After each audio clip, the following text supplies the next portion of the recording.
اور رہا کرتے وقت یہ بھی کہا گیا کہ جی ان کو کہا جائے کہ اپنے لیپ ٹاپ کا پاس ورڈ دیں. تو ججز بڑے حیران ہوئے.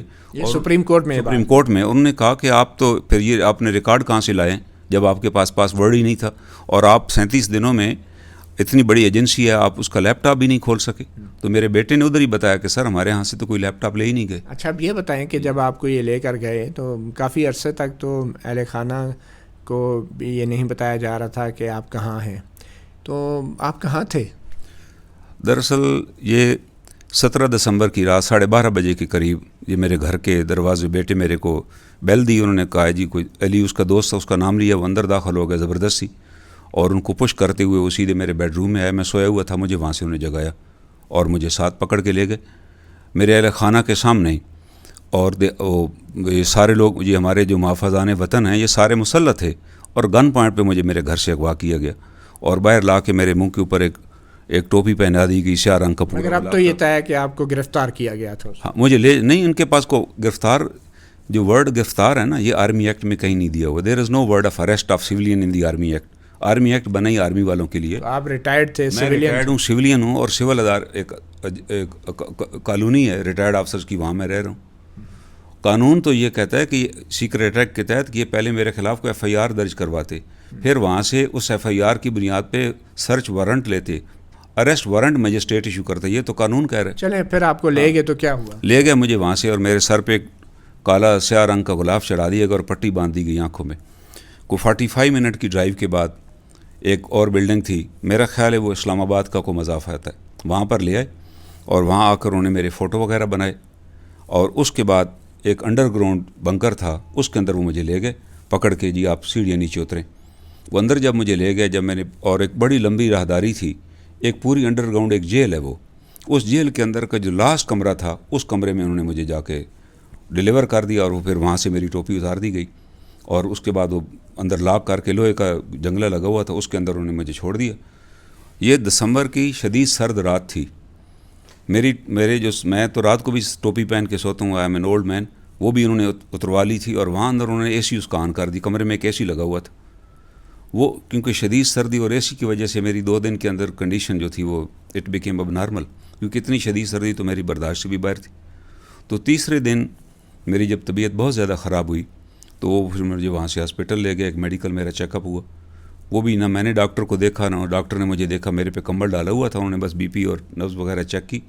پھر مجھے وہ جی ایچ کیو کے قریب ایک جیل ہے, وہاں پر جی ایچ کیو کے بالکل اندر ایم ایچ کے سامنے, وہاں پر وہ لے گیا. وہ مجھے پہلے نہیں پتہ چلا, لیکن بعد میں جب میں وہاں رہا تو مجھے وہ پتہ چلا. وہ سیف ہاؤس ٹائپ ایک کمرہ تھا, لیکن اس کے آگے بھی گیلری اور اس کے آگے شیشے پورے لگے ہوئے, باہر سے کوئی چیز. آپ کو کوئی چارجز پڑھ کے سنائے گئے, کوئی الزامات پڑھ کے سنائے گئے, آپ سے کوئی انٹروگیشن, کوئی تفتیش کی گئی جاسوسی کے الزامات کے حوالے سے, آفیشیل سیکریٹ ایکٹ کی خلاف ورزی کے حوالے سے؟ مجھے تو نہ کوئی چارج شیٹ دی گئی, نہ کسی نے اس حوالے سے مجھے پوچھا, اور نہ کوئی ایسی چارج شیٹ ہائی کورٹ میں پیش کی گئی. بلکہ انہوں نے سپریم کورٹ کے اندر جو اپیل دائر کی ہے اس کے ڈاکومنٹ میں بھی میں نے کہا جی اس میں بھی تو کم از کم لگا دیتے اگر تھی. ان کے پاس کچھ بھی نہیں تھا, نہ کوئی انٹروگیشن تھی. تو پھر کیا وجہ کیا ہوئی آپ کے خیال میں؟ ایک تو بنیادی وجہ یہ ہوئی کہ اس واقعے سے چند دن پہلے میں نے ہائی کورٹ میں کیس کیا ہوا تھا 2018 سے ریگارڈنگ انگور اڈا. جنرل راحیل شریف صاحب نے انگور اڈا پاکستان کی ایک چیک پوسٹ ہے, وہ فیڈرل گورنمنٹ کی اجازت کے بغیر افغانستان کے حوالے کر دی, جس کے اوپر اس وقت کے وزیر داخلہ چودھری نثار صاحب نے بیان دیا کہ آپ کا کام وطن کا دفاع کرنا تھا, آپ کوئی چیز ہینڈ اوور نہیں کر سکتے پارلیمنٹ کی مرضی کے بغیر, یہ آپ نے ظلم کیے. وہاں کے لوگوں نے بھی مظاہرہ کیا, لیکن افغان آرمی نے آ کر ان کو پکڑ لیا اور انہیں کہا جی اب آپ افغان سٹیزنز ہیں. تو یہ جب میں نے اخبارات میں ساری چیزیں پڑھیں اور ان کا چوہدری صاحب کا بیان پڑھا تو میں نے ایک رٹ دائر کی سپریم کورٹ میں, ہائی کورٹ میں, اسلام آباد پنڈی ہائی کورٹ میں, کیونکہ اس میں نے یہ پوائنٹ لیا کہ سیکشن 24 کے تحت اگر کوئی کمانڈر کوئی چیک پوسٹ فیڈرل گورنمنٹ کی منظوری کے بغیر دے دے تو اس کی سزا موت ہے. اور اس میں عاصم باجوہ صاحب نے باقاعدہ ٹویٹ کیا کہ ہم نے بیٹر ریلیشن شپ کے لیے یہ ہینڈ اوور کیے. تو وہ میرے پاس تشریف لائے 2 افسر چند دن پہلے, اور انہوں نے مجھے آ کے افسر اپنے حکام بالا جو ہمارے ہیں افواج پاکستان کو ان کا پیغام دیا کہ یہ سارا آپ رٹ واپس لے لیں, کیونکہ اس رٹ کے بارے میں لاہور ہائی کورٹ کے جج وقاص صاحب کے پاس وہ لگی ہوئی تھی. انہوں نے اس کے اندر ڈیٹ لکھ دی تھی کہ میں نیکسٹ منتھ فرسٹ ویک میں یا سیکنڈ ویک میں ہم اس کی سماعت کریں گے, مطلب مہینے کی ٹائم دے دیا تھا. تو اس کے پہلے انہوں نے مجھے کہا کہ آپ واپس لے لیں. میں نے کہا کہ بھائی میں ایک رٹ دائر کر چکا ہوں وتھ فیکٹس کے ساتھ. انہوں نے کہا نہیں اگر آپ چاہیں تو ہم آپ کو ہیلی کاپٹر پہ وہاں لے جائیں. ہم نے بارڈر ایڈجسٹمنٹ کی ہے.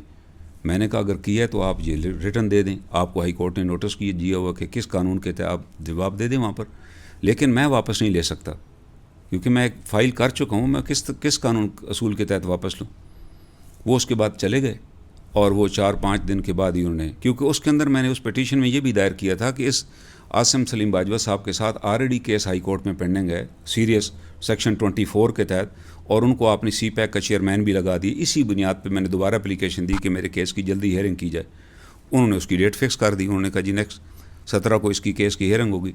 تو یہ مجھے پکڑنے انہوں نے, جب میں نے نہیں مانا تو اس کے 3-4 دنوں بعد یہ واقعہ میرے ساتھ پیش آ گیا. یہ مجھے لے گئے. تو آپ کو انہوں نے کتنا عرصہ رکھا اپنے پاس؟ مجھے 37 ڈیز رکھا گیا. وہ 3 دن پہلے اسلام آباد کے قریب اور پھر باقی دن جو پنڈی میں, وہاں بھی ایک جیل تھی, وہاں بھی ایک دن مجھے ایک انڈر گراؤنڈ جیل میں بھی لے گئے. وہ بھی اسی طرح میرے منہ پہ کپڑا ڈال کے کہا گیا جی آپ کو تھرو آؤٹ یہ نہیں بتایا گیا کہ آپ پہ چارجز کیا ہے؟ کوئی بالکل نہیں بتایا گیا. اس کی یہ ضرور کہا گیا کہ ہم آپ کو چھوڑ دیں گے اگر آپ باہر جا کر ریٹ واپس لے لیں. میں نے کہا جی وہ تو آپ نے اسی شرط پہ آپ کو چھوڑا گیا؟ نہیں, انہوں نے بے شمار مجھ سے کاغذوں پہ سائن, میرے پاس تو اینک بھی نہیں تھی. لیکن میں نے کہا یار قیدی کا کیا, قیدی سے یہ اصل میں ان کا یہ تھا کہ میں کو انڈر ٹیکنگ دوں کہ میں ان کے بعد باہر آ کے میں ان پہ کوئی کیس نہیں دائر کروں گا. تو میں نے کہا نہیں, میں نے تو پرسنل ٹائم بھی نہیں ہے کہ میں آپ لوگوں پہ یہ کیسز دائر کرتا پھروں. میرے تو اپنے بڑے کیسز آلریڈی چل رہے ہیں. اس کا فائدہ بھی کچھ نہیں, بالکل ہونا نہیں, کوئی ہوتا نہیں. میرا آلریڈی جب گاڑی جلائے گی وہ کیس بھی ابھی سپریم کورٹ میں پینڈنگ پڑا ہوا ہے. اس کو بھی آج 8 سال ہو چکے ہیں, ابھی تک اس میں بھی کوئی پروگریس نہیں ہوئی. تو I understand this limitations of the courts also. لیکن ہوا یہ کہ بعد میں پھر میں جب رہا ہو کے آیا تو پتہ چلا انہوں نے وہ کیس سپریم کورٹ میں دائر کیا ہوا ہے. مجھے تو اس کا نہیں پتہ تھا. میں باہر آیا تو پتہ چلا, اور اس میں بھی میں پھر کورٹ میں پیش ہوا اور میں نے کورٹ میں ایفیڈیوٹ دیا کہ جناب مجھے تو کوئی چارج شیٹ کچھ بھی نہیں ملا. یہ جو ہائی کورٹ نے آپ کے حق میں فیصلہ دیا تھا, آپ کو تو پتہ ہی نہیں تھا کیا ہو رہا ہے باہر, اور پھر اس کے اگینسٹ اپیل میں یہ سپریم کورٹ میں آئی تھی حکومت. اس ہائی کورٹ نے تو یہ فیصلے میں لکھ دیا کہ یہ گرفتاری بھی غیر قانونی ہے, طریقہ کار بھی جو ہے وہ بھی اللیگل ہے. تو یہ بہت بڑا ایک سیٹ بیک تھا ان کے لیے کہ اتنے عرصے, یہ 40 سال بعد ڈیسیژن آیا. مجھ سے پہلے احمد فراز صاحب کو ضیاء الحق کے زمانے میں اسی طرح اس سیکرٹ ایکٹ کے تحت گرفتار کیا گیا. ان کو بھی افضل ذواللہ صاحب نے اسی طرح رہا کیا. تو اب سپریم کورٹ میں کہاں تک پہنچا ہے یہ کیس؟ سپریم کورٹ میں جب یہ ہیئرنگ ہوئی میری موجودگی میں تو انہوں نے ججز نے کہا کہ بھائی آپ نے تو یہاں اتنی سنسیشن کریٹ کی ان کے بارے میں, ہمیں بھی آپ نے ڈرا دیا, اور لیکن بعد میں آپ نے کہا جی ہمارے پاس تو پاسورڈ ہی نہیں ہے, اور آپ کے پاس اور اب پتہ چلا لیپ ٹاپ بھی نہیں تھا, تو یہ اور آپ نے پھر چھوڑ بھی دیا. تو اب آپ کس خوشی میں واپس آ گئیں, کس طرح قانون. اور پھر انہوں نے کہا کہ آپ ہمیں بتائیں کہ کس قانون کے تحت آپ ایک سویلین کا ٹرائل کر سکتے ہیں, جبکہ اب قانون بدل چکا ہے. سویلین کے ٹرائل کے لیے آرمی ایکٹ میں امینڈمنٹ ہوئی تھی, اور وہ امینڈمنٹ پھر سپریم کورٹ میں چیلنج ہوئی سپریم کورٹ کے ڈیسیژن کے بعد, اور وہ ٹائم بھی ختم ہو گیا, 4 سال گزر چکے ہیں, آپ کیسے آ گئیں. تو یہ جسٹس منیب صاحب اور جسٹس مشیر عالم صاحب ہیڈ کر رہے تھے بینچ کو, انہوں نے پورا ایک فارمیٹ 1.5 پیج کا آرڈر لکھوایا کہ یہ قانون ہے اس وقت, اس قانون کے تحت آپ نے کورٹ کو اسسٹ کرنا ہے. تو وہاں بڑا تماشا ہوا, انہوں نے کہا آپ سمپل بتائیں کس قانون کے تحت. تو ڈپٹی اٹارنی جنرل نہیں بتا سکے کہ کون سا. انہوں نے کہا قانون بتائیں نا, یہ تو ریٹائرڈ اور سویلین ہے. تو وہ پھر ایک بریگیڈیئر صاحب کھڑے ہوئے, انہوں نے کہا جی میں بتاتا ہوں کس طرح. کون بریگیڈیئر صاحب؟ ایک بریگیڈیئر کوئی جیک ڈپارٹمنٹ کے فلک ناز صاحب تھے, ڈیفینس میں وزارت دفاع کی طرف سے. انہوں نے کہا جی میں بتاتا ہوں. تو جج صاحب نے پوچھا کہ آپ کون ہیں؟ انہوں نے کہا جی میں بریگیڈیئر. انہوں نے کہا آپ کو ہم نے بلایا. انہوں نے کہا آپ ڈائریکٹ کورٹ کو آپ نے کیسے ایڈریس کر سکتے ہیں, آپ اپنے وکیل کو بتائیں, ہمیں اٹارنی جنرل کو بتائیں. ہم نے اگر پوچھنا ہو تو آپ سے پوچھیں گے, آپ خود تو ایڈریس نہیں کرا, بیٹھ جائیں. اب ہوا یہ جب ہم باہر نکلے تو ہمیں پتہ چلا, انہی میں سے کسی نے کہا کہ جی next time justice Munib will not be in the bench. اور میں بڑا حیران ہوں, اس کے بعد 3 ہیئرنگ ہو چکی ہیں, justice Munib has been removed from the bench. بہرحال یہ تو یہ چیزیں یہ بڑی ایک اہم چیز ہے, کیونکہ ہمارے ذہن میں ابھی تک جسٹس شوکت صدیقی کے وہ الفاظ گونج رہے ہیں جس میں انہوں نے کہا تھا کہ مجھے یہ کہا گیا کہ بینچ ہم بنوائیں گے, اور انہوں نے کہا کہ میں حلفاً کہتا ہوں وہ میٹر بھی سپریم کورٹ کے سامنے آ چکا ہے, پینڈنگ آ چکا ہے. ہم چاہتے ہیں کہ اچھا یہ بتائیں کہ بینچ ہم نے تو نہیں بنایا, چیف جسٹس صاحب نے بنایا, اور ایک پرنسپل اور لا آف پروپرائٹی ہے کہ جس بینچ نے وہ پرنسپل کانسٹیٹیوٹ کیا ہے وہی بینچ اس کو سنے.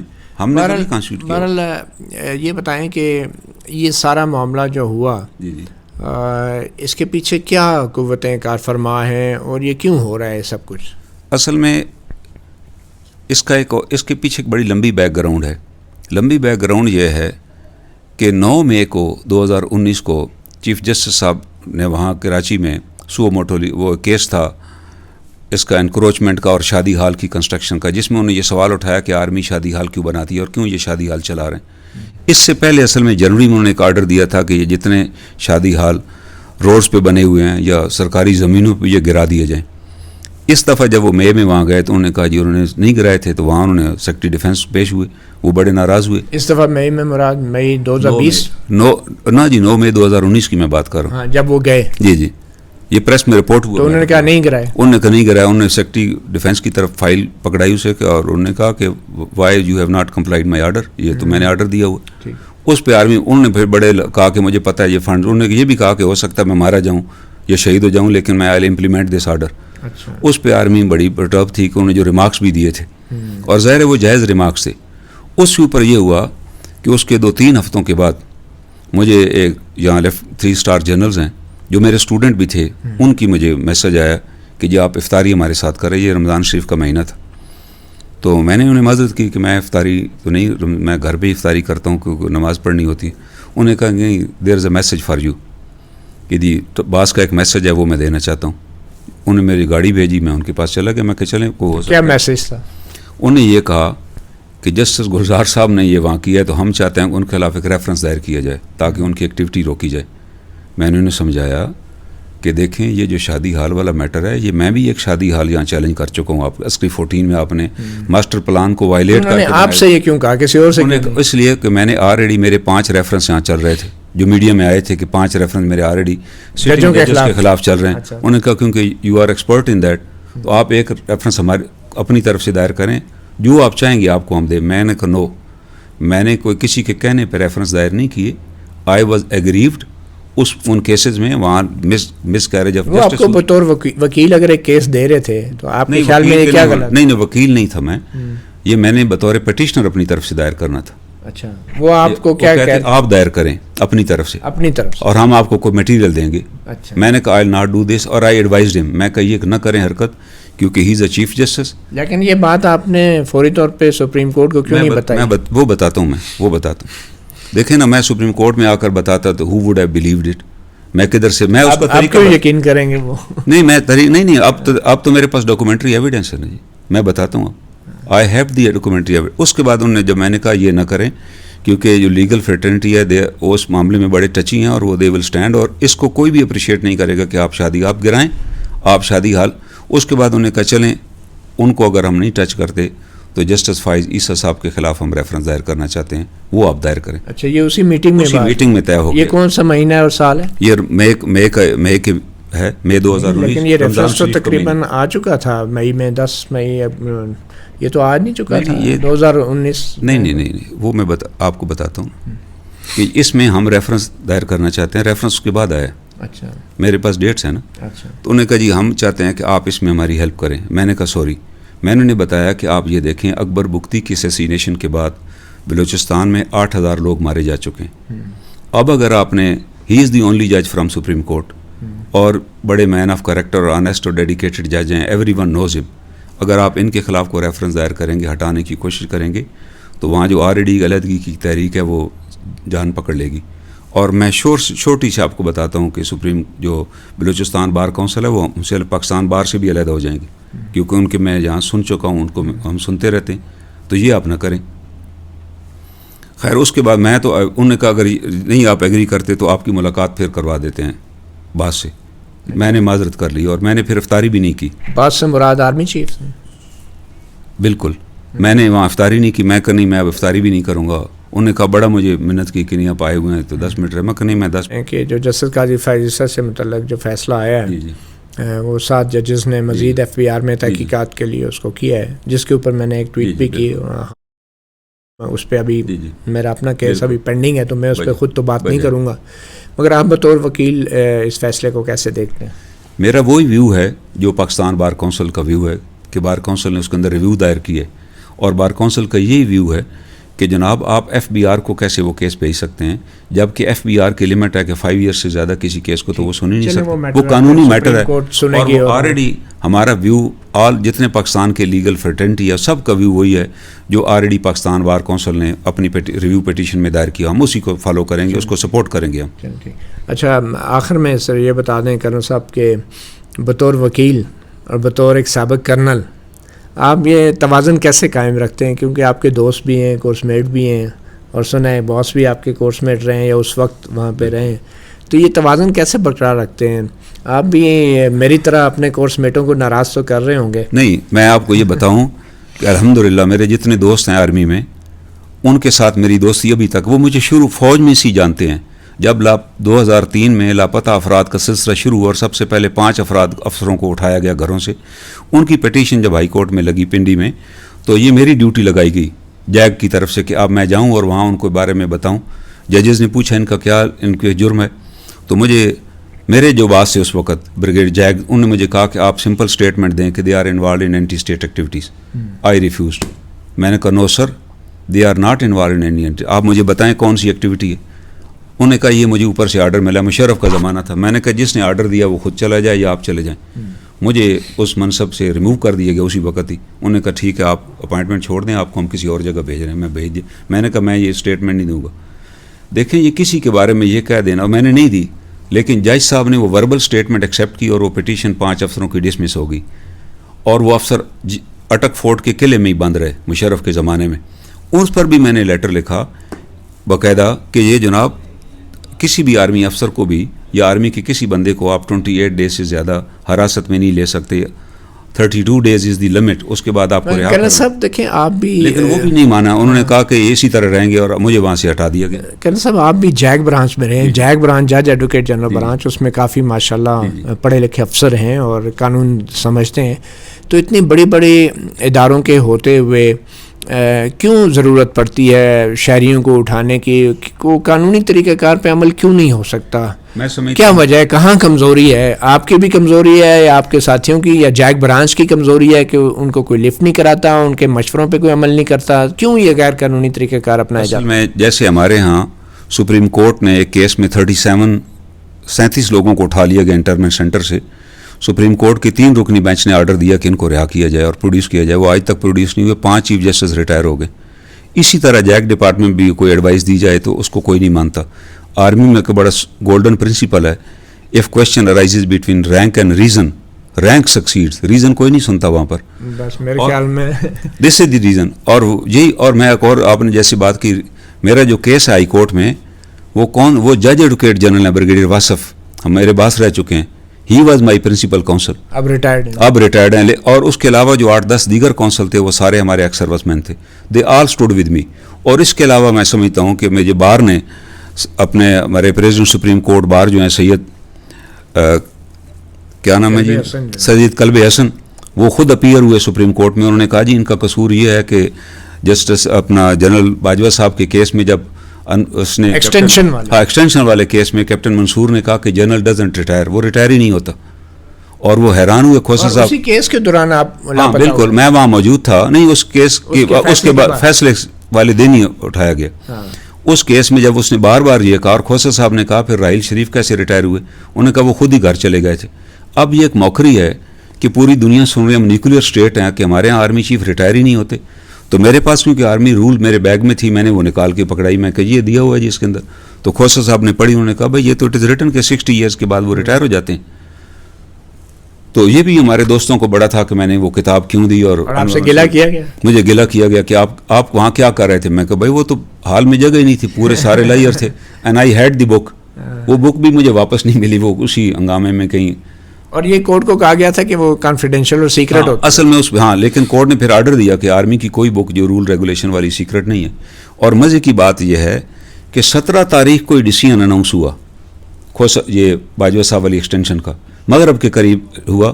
اور مغرب کے قریب ہی مجھے بریگیڈیئر واصف صاحب کی کال آئی. انہوں نے مجھے کہا کہ آپ کل ایکس سروس مین لیگل فورم کا اجلاس طلب کریں, ایگزیکٹو باڈی کا, جس میں ہم اس کو کنسیڈر کریں گے ججمنٹ کو. اگر اس پہ کو لا بنانا ہے تو وی ول سجیسٹ دس تھنگ. اور میرا خیال ہے کہ وہ میری وہ کال جو تھی وہ پک ہوئی, اور اس پہ دے تھاڑ کہ شاید ہم کل پتہ نہیں کیا کرنے والے ہیں, کوئی ریویو کرنے والے ہیں. اور اسی رات 12:30 بجے مجھے پک کر لیا گیا. یہ اس کے ججمنٹ کا بھی ابھی تک کوئی ریویو نہیں ہوا. کوئی ریویو نہیں ہوا. ہمارا تو نہیں, آپ نے بھی نہیں کیا؟ نہیں مجھ سے یہ پوچھا گیا وہاں پر کہ آپ یہ ججمنٹ، کیونکہ ان کا خیال تھا کہ وہ رائس صاحب سے میرا کوئی رابطہ ہے. اچھا.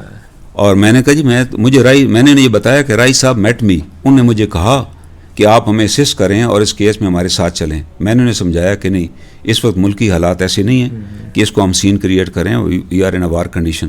اور انہیں میں نے منع کیا. اب تو ملکی حالات اتنے خراب ہیں تو ابھی آپ ساری باتیں کیوں بتا رہے ہیں؟ نہیں یہ وہ نہیں، دیکھیں مجھے یہ تو اتنا تو بتانا چاہیے کہ میرے ساتھ کیا ہوا.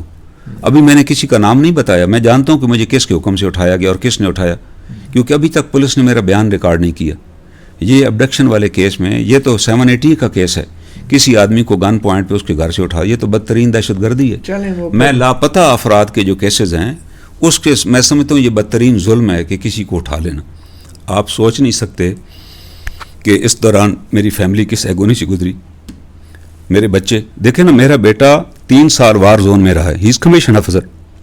اس نے کیا سوچا ہوگا کہ میرا باپ از لنک ود کلبھوشن جادو، جبکہ اب کلبھوشن جادو کی منتیں کر رہے ہیں، اسے چھوڑنے کی تیاریاں کر رہے ہیں اور اس کے لیے خود ریٹ دائر کیے پھرتے ہیں ہائی کورٹ میں. یہ کبھی دنیا میں ہوا کہ کوئی اسٹیٹ جو ہے ایک دشمن کے بندے کے بارے میں ریٹ خود ہی دائر کر دے؟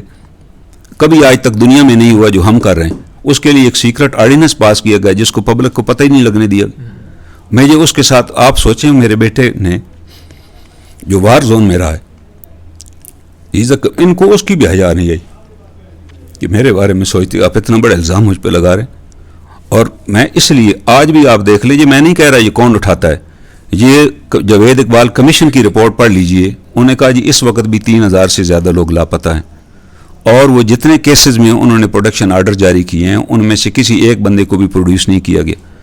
یہ ابھی جسٹس اختر من اللہ صاحب نے ایک بڑی زبردست ججمنٹ دی جس میں انہوں نے کہا کہ میں ان سب لوگوں پہ فائن کروں گا اور ان کی فیملی کو بھی ہم ہرجانہ دلوائیں گے جن کے لوگ مسنگ ہیں.